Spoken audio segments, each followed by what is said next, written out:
As the political left continues their attack on conservatives on college campuses, our next guest says liberals alienated his moderate political views in the process. In a Washington Examiner op-ed, he writes, the idea of tolerance was soon polluted and weaponized to shut down conservative opinions. It became clear that campus liberalism had few goals other than its own canonization as the sole intellectually acceptable view. Here with more is the president of the Federalist Society's Princeton University chapter, Akhil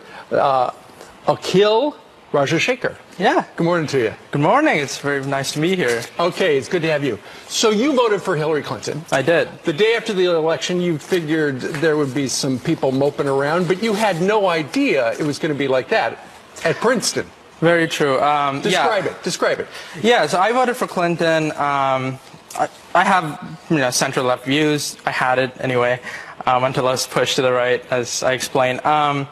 Yeah, so I thought it was just going to be another election. I thought I was just going to vote, and I was happy to be in a really vibrant democracy. Mm-hmm. And I thought we would go from there, find our views and vote in the next election or seek to change what we could while we were here in the political system that we were given, as opposed to this radical change in political views that we see today. And so on the college campuses, it's just one view. There is no other view. It's just the way left view, period. Very true. Yeah, so I definitely agree with that. I think there's this sort of liberal orthodoxy. And I think that it's sort of aggravated in elite campuses, just because, like I say, I call it the canonization of its own view. And I think there's this idea that if you're not a liberal, you're an idiot, so to speak. That's the general idea, right? So, it's liberals or the intellectuals. How many conservatives are there at Princeton? Not many. But if you were a conservative at Princeton, you wouldn't want to identify yourself because people are going to think you're an idiot. Yeah, that's true. So I think one of the things that I should say is Princeton has been generally really good at this. Mm-hmm.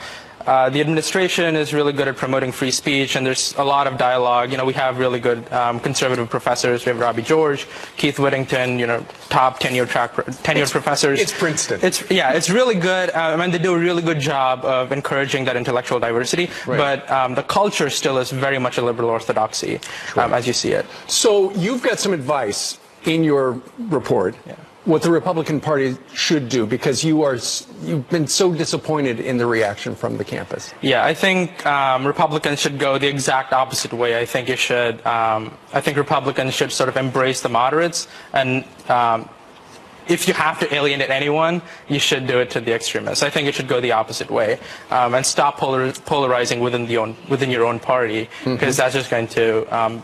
And I was really surprised at this. 42% of this country is independent. So you have this whole class of, which means if every Republican and every Democrat voted for the same person, you're still talking about a little more than the majority. So if a party wants to win, you have to go for the middle, tap into that uncommitted base, and then you're finding yourself with you're finding yourself with a gold mine, really. Right. Well, it's a provocative op-ed. It's a Washington Examiner. Akhil, thank you very much. Absolutely. It's a pleasure being here. Thank you. He wants to go to law school and change the world. Good luck to you. Thank you. All right. Thank you. All right. 4 minutes before the top of the hour. Moments ago, President Trump tweeted about Attorney General Jeff Sessions. With his future up in the air, we are live at the White House with somebody on the North Lawn. Plus, the left is focused on Michael Cohen pleading guilty to campaign finance violations for one of Hillary Clinton's former advisors. Despite evidence from ICE, Christian Rivera's attorney is insisting his client's legal status is unclear. That's rhetoric.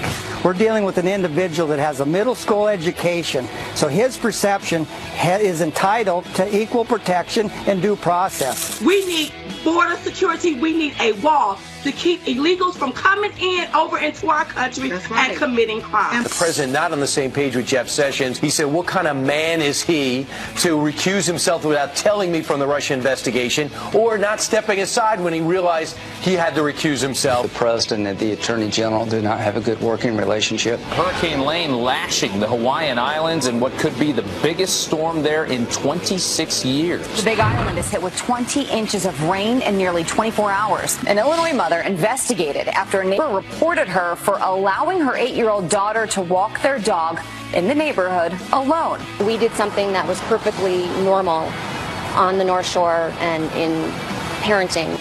With barbecue Did you really look? I did, of course. I got a lot of time on my hands after 9 a.m. When you take Chex, Chex the cereal, and you shake barbecue stuff in there to make a snack. Could do that. But protein is good in the morning, actually. Protein is good in the morning. So just go for the ribs. Don't do the flavor. Barbecue is good all day. Well, my problem with ribs, you need floss. You can't eat ribs and not have floss. And how many people walk around with floss?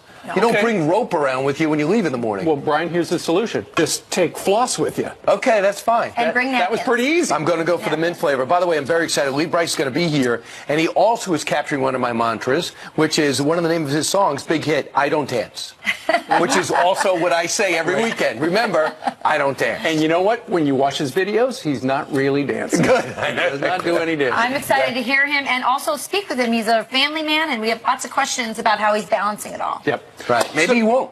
So we got a busy 2 more hours that starts right now, Rachel. Thank you. The White House could be in for a staff shakeup. President Trump clashing with Attorney General Jeff Sessions over the direction of the Department of Justice. All right, Peter Doocy is live outside the White House with what's fueling the friction and what Senator Lindsey Graham did about it.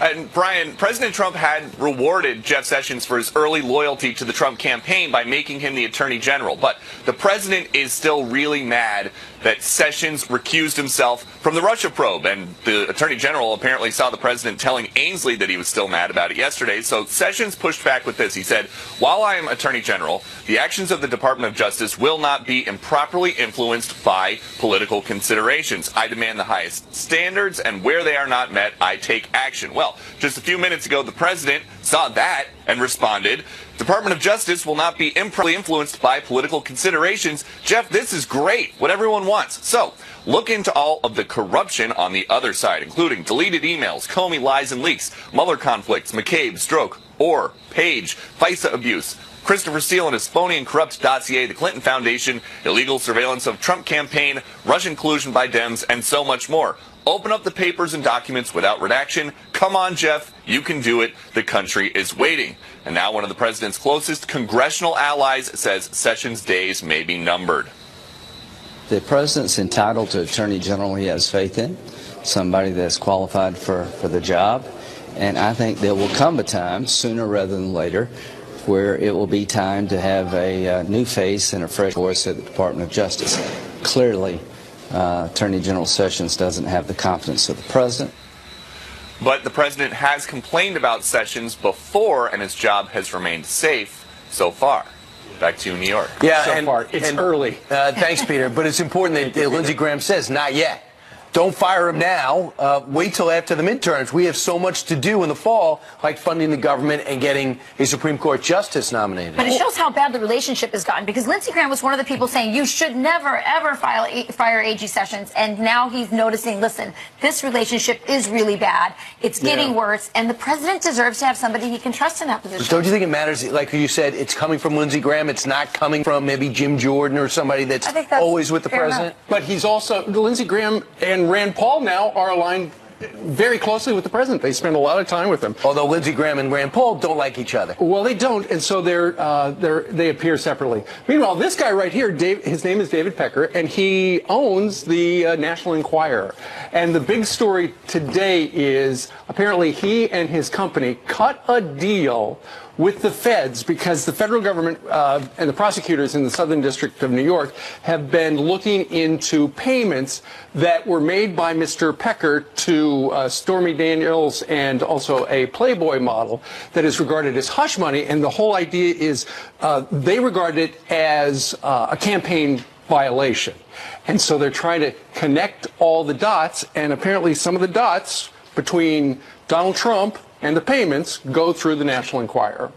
I don't see what the big deal is. I mean, Alan Dershowitz, Harvard professor, somebody who understands the election law, the law, Constitution, all of this says there's nothing there.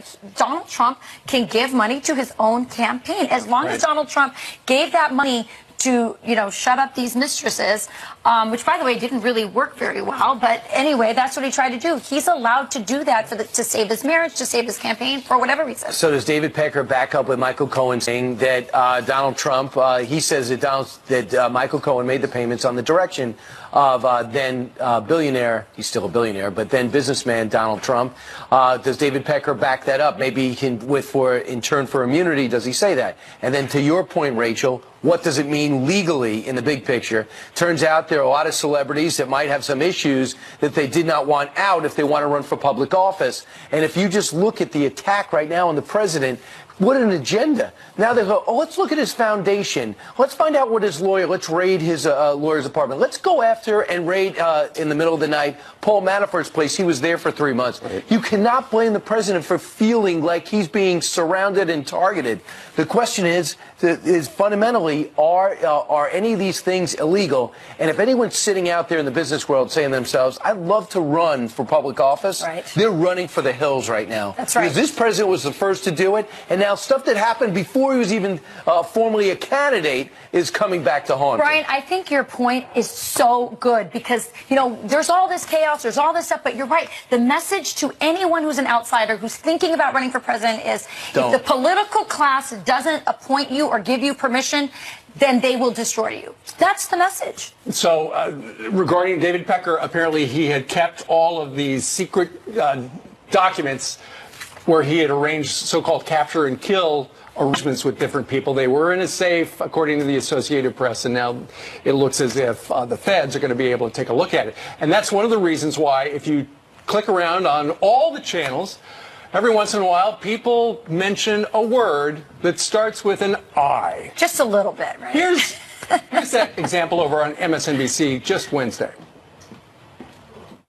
If it is a crime, it certainly is an impeachable offense. Impeach Trump. Impeachment. Impeachment. Impeachment is a word in play here in Washington today. The impeachment. Impeachment. Impeachment. Impeachment. Impeachment here. Impeachment. Impeachment. Should the president be impeached? Impeachment. Impeachment. There are Democrats who say there's now more than enough to impeach. Is itself an impeachable offense. Consider something as serious as impeachment. Impeachment. The impeachment process. Impeachment. Impeachment. Right. The president will be removed from office after an impeachment trial. On the impeachment issue. Talk about impeachment. Want to talk about impeachment. Impeachment right now. Do not talk about impeachment.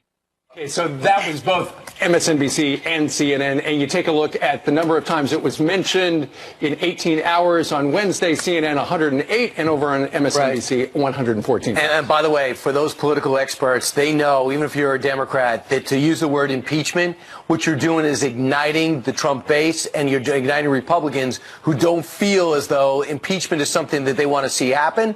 And that's why a lot of political savvy people like Nancy Pelosi and Dick Durbin are saying, even though I probably want that, I'm not saying that because that will absolutely motivate Republicans who might traditionally be asked to stand back. I'd like to add something else that happened. Lanny Davis, maybe inadvertently, has confirmed what most people know, that Michael Cohen, who's listed in this dossier, which might be mostly fiction because it's unverified, we don't know, nothing has changed. He was never in Prague.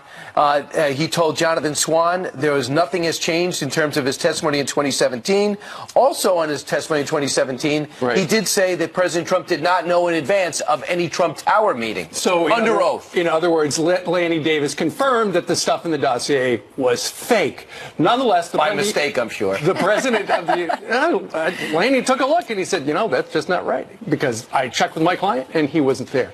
Meanwhile, the president was on this program yesterday at this time, and in one of the sound bites that Ainsley got from him, here was his observation about what would happen if he were impeached. I don't know how you can impeach somebody who's done a great job. I'll tell you what, if I ever got impeached, I think the market would crash. I think everybody would be very poor because without this thinking, you would see numbers that you wouldn't believe in reverse. So the message is, if there's impeachment, if you like your life, it's going to go away because people will be poor because there would be an impeachment. Well, Brian, you're absolutely right. The more people talk about impeachment, the more of a silver bullet it is to the Republican Party because it energizes the Republicans. They go, look, I like the way the election turned out. I don't like what they're doing to him. I'm going to go and I'm going to vote in the midterms, which is generally an election that a lot of people don't vote in. And it's a good message, because what would happen if the president was impeached? Where would he's been a pretty good steward of the economy. No one can deny that. Who will take charge of the economy? Bernie Sanders, Elizabeth Warren, and now the Democrat Party is talking so openly about socialism. That's the direction we would go, not, I think, what the American people want. What you're seeing is somebody, a group of people in this country that do not want President Trump to be elected. If Robert Mueller was really fair and balanced, he said, I'm going to look for Russian collusion, and when I see something that's wrong, I'm going to ferret it out. Paul Manafort, go try him for something unrelated. We're going Michael Cohen. I guess see some indiscretions here. So off-ramp him.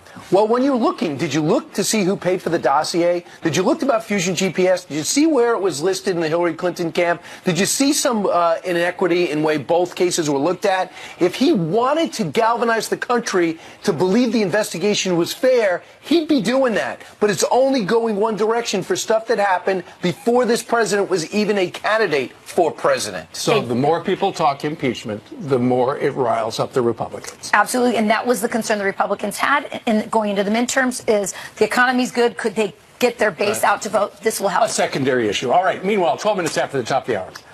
Democrats focused on Michael Cohen pleading guilty to campaign finance violations. But one of Hillary Clinton's former advisors says she is the one who broke the law. Mark Penn joins us live. Plus, Elizabeth Warren always slams the one percenters.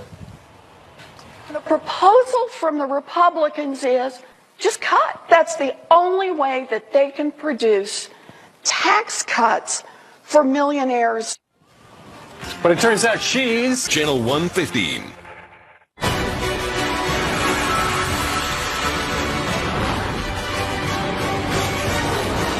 Well, looking down at my smartphone, the president just tweeted regarding Reality Winner, who was sentenced yesterday. An ex-NSA contractor to spend 63 months in jail over classified information. Gee, this is small potatoes compared to what Hillary Clinton did. So unfair, Jeff, talking to the Attorney General. Double standard. Well, Hillary Clinton advisor Mark Penn joins us right now. He's written an op-ed, and he's might as well react to what we're seeing right here. Mr. Penn, you say that there's a double standard that has been applied to Hillary Clinton and to the president. Well, look, I think everybody sees that a double standard occurred here, that the investigations related to the email were handled with kid gloves, and the investigations related to Trump, handled with, let's say, all-out prosecutorial force of government and deep state might. And everybody sees how these two things were handled differently. Yeah, I was reading this morning. I do believe I read that while Mr. Comey made the case, look, we looked through all of her emails. There were 700,000 of them, apparently. Apparently, they only looked at 3,000. So there does seem to be a different standard. But, Mark, why is that? Well, look, I can't say why, because I don't know the motivations. The important thing now is that this has real relevance to American politics. I don't care if they would have given them both light treatments, but to give one, particularly the newly elected president, from day one, this kind of scrutiny of all his campaign aides, of all his associates, and basically looking for crimes so that they could flip them. Look what happened here with Cohen. They found several $1 million of tax problems with Cohen, and they got him to plead to crimes that I don't even think were crimes when it comes to election law.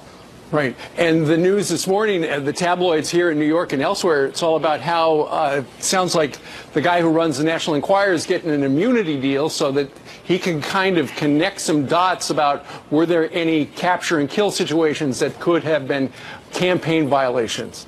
Well, and you see, he's the person actually making the contribution or expenditure, and so they're not really interested in that. They're only interested in tying things to Trump on matters that we already decided. Look, I went through impeachment with President Clinton. These issues about what happened with women, if they're consensual and legal activities, can't be turned into crimes, and the American people won't stand for that. Same thing with John Edwards, who was acquitted, and the FEC ruled these things were not campaign violations, they're personal expenditures. Well, if there weren't a double standard, I mean, look what Jeff Sessions said yesterday. He said there should be, I'm running the department, there should be never political consideration. If that's the case, there shouldn't be a double standard. Well, look here. there's about $130,000 that went to Stormy Daniels, October 27th, would never have been reported before the election anyway, so the whole thing is immaterial. And you have millions of dollars spent by the Democratic law firm incorrectly reported as legal research when in fact it went to ultimate beneficiaries of GPS fusion and a foreign spy.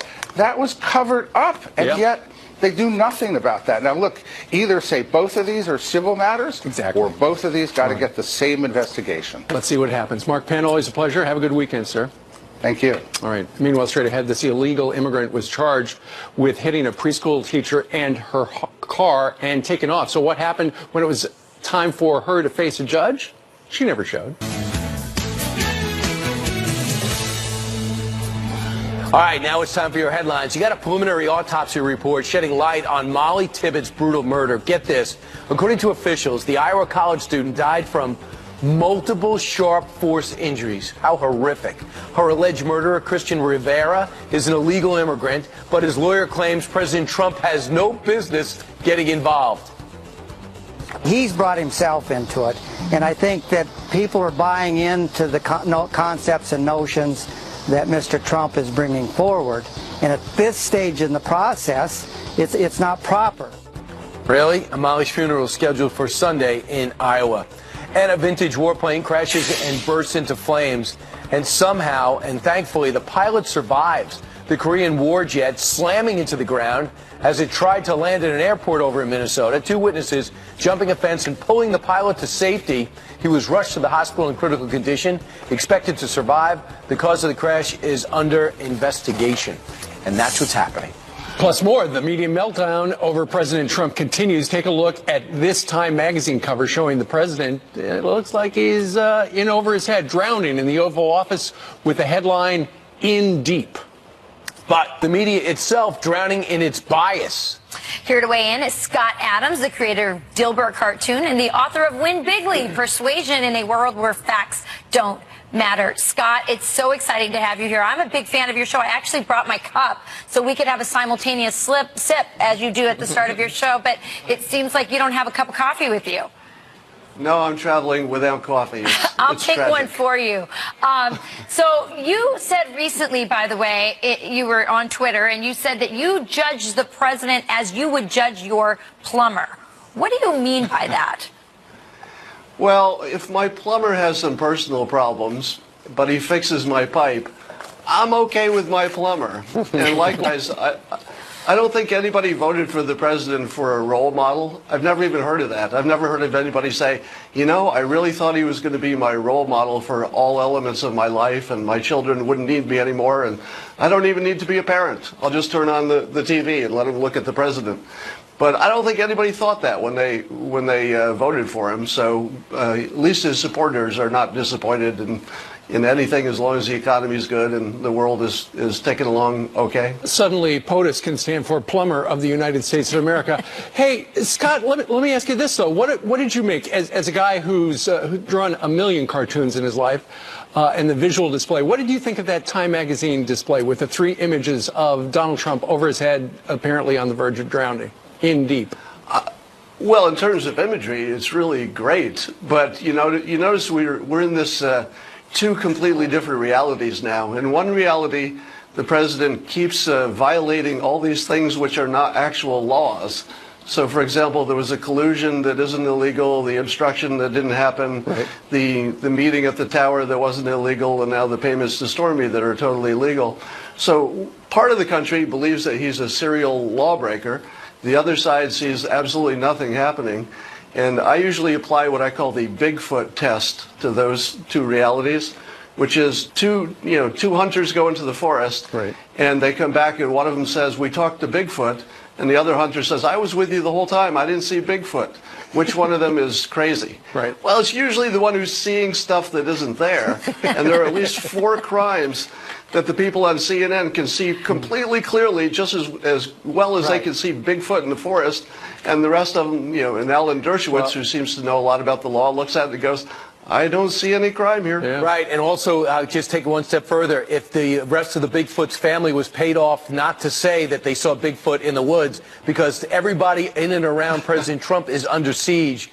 Meanwhile, Carl Bernstein gets thrilled every time the president's under siege because they dust him off, wheel him out so he can equate it to Watergate. Let's listen.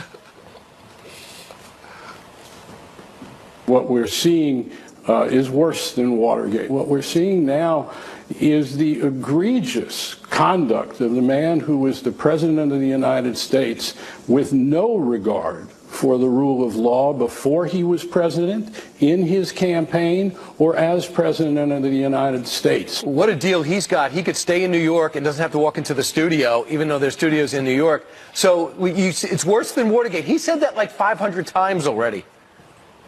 Yeah, every time the president is accused of something that sounds bad when you first hear it, I get worried until Carl comes on and says it's worse than Watergate, and I go, oh, phew, it's nothing, because that's sort of your signal. Yeah. But look at the situation we have now, where the critics of the president would have us believe that he's totally normal and sane in public, and he's in public all the time. Right. But as soon as the cameras go off and he's in private, he goes a little bit nuts and he's insane and he's crazy. And thank God for those unnamed sources who are keeping an eye on him. Meanwhile, the people who are his critics are going crazy right in front of us. You know, Phil Mudd and Bill Maher and Brennan calling him a traitor. Right in front of us, they seem a little bit unhinged. But apparently their story is that when we're not watching, they're completely fine. So it's sort of the reverse of the president. It depends whether the Don't camera's believe your on you or eyes. not. All right. All right. Scott Adams, who is joining us from the lake, apparently. Scott, thank you very much. Have a good weekend. Thanks, Scott. Good luck catching carp. He's looking for Bigfoot. Oh, that's right. All right. Meanwhile, 30 minutes before the top of the hour means...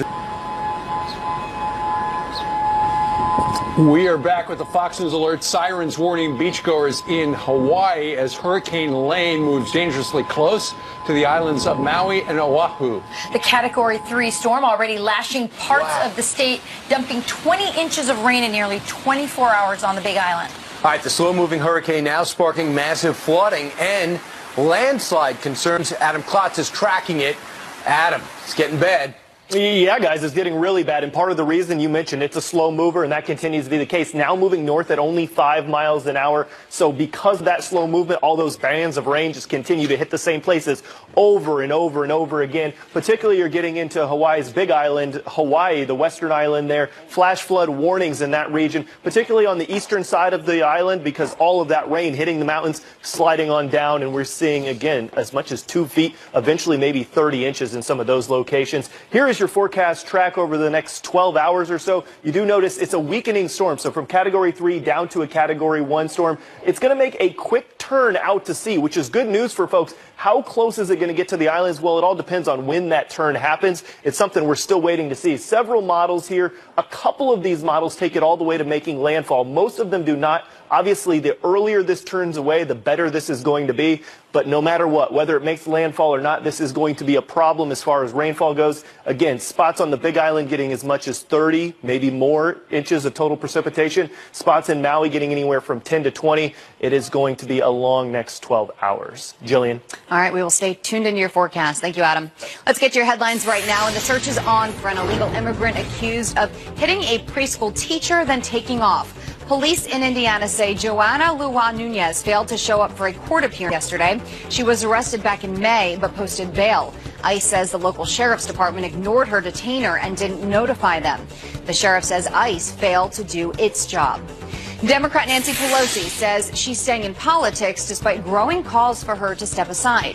The House Minority Leader tells the Associated Press, quote, "This is not anything to make a big fuss over. It's politics. I can take the heat, and that's why I stay in the kitchen." She says her following in the country is unsurpassed by anybody. Outrage after a woman steals an American flag and lights it on fire. Look at this. Police looking for this woman who stared straight into the surveillance camera outside a dive shop, California. She's also caught on camera stomping on the flag and walking away with it. The flag's owner calls it a disgrace and says multiple veterans work on his staff. The company also works with the military for training and missions. The City of Love is giving goldfish a second chance. The Paris Aquarium providing what they are calling a sanctuary for hundreds of unwanted goldfish. One former owner telling a local paper about her beloved Luis Pablo, who she dropped off at the aquarium for a better life. She says, quote, "I am quite attached to him, but I said to myself that 2 years is enough, and it's now time for him to move on and live like a goldfish should." So there you have it. That's that balance. And how do you make that the number one thing for you? You know that simply put, I've kind of made it to where when I come home, I don't want to have to go to the studio or write. So I took the studio and put it on the bus. And I take my writer friends and I write on the bus. So when I'm on the road, say doing a show, we write all day and I have a studio. We record 90% of the record right there on the record. So when I get home, I can have the quality time with them and I don't have to go to work once I get home. You're multitasking. You know what I mean? You're like a mom. You have been working since what? You were essentially 8 years old. That's when you started singing in the church. And eventually you wound up with a hit song that I think I read broke a 62-year record. That's right. Yeah, Love Like Crazy was on the charts for 57 weeks. Wow. And it beat Eddie Arnold. He was on the charts for 48 weeks, I think. And so, hey, maybe it'll be a record that'll hang around a while. So we were just talking about this in the Carrot Corner. One of the titles of your another one hit song is "I Don't Dance." Oh man! And I asked you, I go, "Is it true you don't dance?" And you said, "Yes, you did dance once." Well, you know, how'd that turn out? Well, you know, I don't dance unless she asks me to. You know what I'm saying? Then you like, dance. I don't really feel comfortable. I'm not a dancer, but hey, whatever you say, baby. Right. Like, you know what I mean? And how do you put that into words and get a refrain from that? But you did dance in the 5th grade once? I did. Oh yeah, I told you. Now see, this is supposed to be a secret. Yeah, 5th grade. I thought I could do the MC Hammer, you know. So I was on stage. Hammer time thing? Yeah, I thought I was doing it good, but I found out later that I was not. Back up, folks. No, I'm telling you. Trust me, I was scarred for life. Try a little bit. It was like. I like that. I thought I was good at it, but obviously I wasn't. But Lee, your first dream was really busted. This is a fallback for you, right? Your first dream was to be a football player. Absolutely. You know, I was kind of both growing up. I loved Clemson football. I was I was a long snapper there and a center, and you know, and I love football. My daddy was a football player. I wanted to follow in those footsteps, but also just music was kind of in my bones. So once football was over, got hurt at Clemson, and just that was kind of done. Once that was done, you know, it was time to move on to the kind of depths of me. And if the music doesn't work, you always be a backup dancer. There we go. Yeah, right. Lee, I love this story. A couple of years ago down in Oklahoma, you were at the Folds of Honor charity golf tournament, and you had a presentation. There was a young man who was killed in war in Afghanistan. And before he left, he sold, in Iraq, that's right, his family wound up selling his truck to help make ends meet. And then when he was killed in action, the family missed the truck. Yeah. And you found it. Well, yeah, we did. There was I heard the story. I met the family. It's a Folds of Honor is a big part of our life ever since then, and when we got to know that story. But little piece of that was a song of mine, "I Drive Your Truck," was kind of hit. Yeah, thank you so much. Well, it hit home for Miss Ginger, and she had told me the story just behind kind of the scenes. Hey, so this is why the song means so much to us, because we sold this truck and we wished, because it was not just, it was his daddy's truck too. It was a special truck, and so it just hit me like, hey, I told my manager and everybody else, I was like, we gotta find this truck. For you. And you found the truck and you presented it live on the air, and I gotta tell you, in the history of Fox and Friends, it was perhaps one of the top 5 most emotional moments. Oh man, well for me too, it's an honor to be able to be a part of anything like that. Lee's going to start singing here in about 20 minutes. What are you going to be singing? Well, we got some new stuff and we got some old stuff. So get ready. There's a rumor going around. We coming out here in a little bit. And you know what? He might be a single. Rumor. Yeah, I don't. All right. Meanwhile, coming up on this Friday, it's not just President Trump saying it. Target CEO says this has been the best economy he's ever seen. Charles Payne has joined us outside. Brian Cornell raving about the economic boom that's going on right now. It's a very healthy consumer environment. We're seeing a great consumer response, unprecedented traffic. And as we go back and look, we've never seen traffic growth like this. So what's going on? Let's talk to Charles Payne, the host of Making Money on the Fox Business Network. Charles, good morning to you. Good morning. So why is the president on target with Target? He's on target with Target because the American consumer is back big time. And I say big time. You know, it's so funny. We talk about all of these consumer surveys and sentiment and poll numbers. The ultimate survey is how people spend or don't spend their money. Right now, it's amazing. We've had all of these retailers in the last 3 weeks reporting earnings. It's not just Target. Walmart posted a number out of this world. Children's Place posted the best same quarterly earnings. And that was just ever. from Rachel's family. That's just from Rachel's family. But here's the interesting thing about it. It's being driven by foot traffic. People are feeling so good. Not only are hundreds of thousands of people coming back to the job market, but they're leaving their homes. They're going to the